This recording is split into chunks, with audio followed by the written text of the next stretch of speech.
I really just watched as many westerns as I possibly could. I watched a lot of John Wayne westerns, but my favorite ones, personal favorite ones, are the ones from the '70s. The sort of things like Little Big Man and the so-called dirty westerns, where there's sort of a little more reality. Oh, the Butch and Sundance is obviously a big favorite of mine.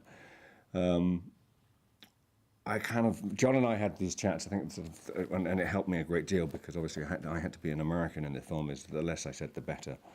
And I sort of use I try and let everybody else do the talking and I do the action. So really, that's where I base my character, sort of very much on the silent sort of Clint Eastwood, sort of like you said, the man with no name. It was so important for all of us and all of the filmmakers and all the people involved with making of this film that we wanted to make, first and foremost, a good Western.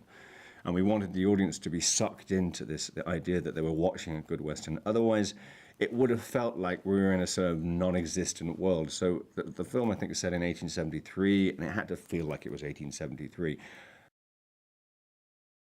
Well, he's a kind of hero of mine. I mean, John said that in an interview that he's kind of our generation's John Wayne. I mean, it's kind of, for me, it's even more than that, really. I mean, you think sort of about Star Wars, but then things like Blade Runner and movies that sort of were seminal, really, in my kind of movie life, or sort of growing up with movies.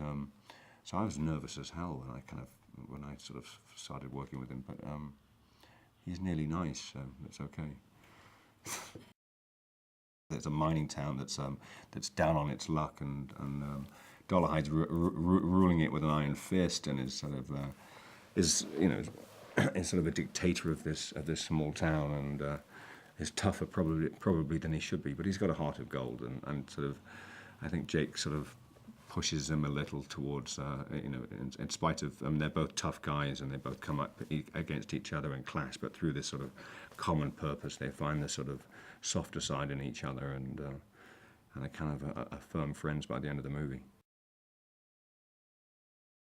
We're all stuck out in the middle of a beautiful place, Santa Fe, on location in this amazing place, and the light was amazing.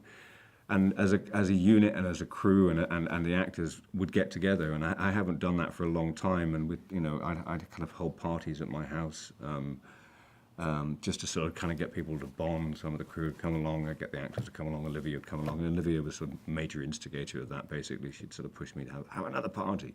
So we'd have margarita nights on a sort of Friday or Saturday night after work, and get Harrison would come over and Sam would get the music going, and. So we kind of really, we all really got on. I mean, I'm not just saying that for this interview. We really did. You'll be pulled in by these characters who are all proper and real, and Sam Rockwell, who's obviously just funny without even trying, and Harrison, who's playing a bad guy, I think probably for the first time, really, and playing a cowboy. He's done it before, but he hasn't done it for a long time. He was kind of a cowboy in Star Wars, and Olivia, who's just sort of beautiful and great, and me, I'm wearing chaps, and some people have paid money for that.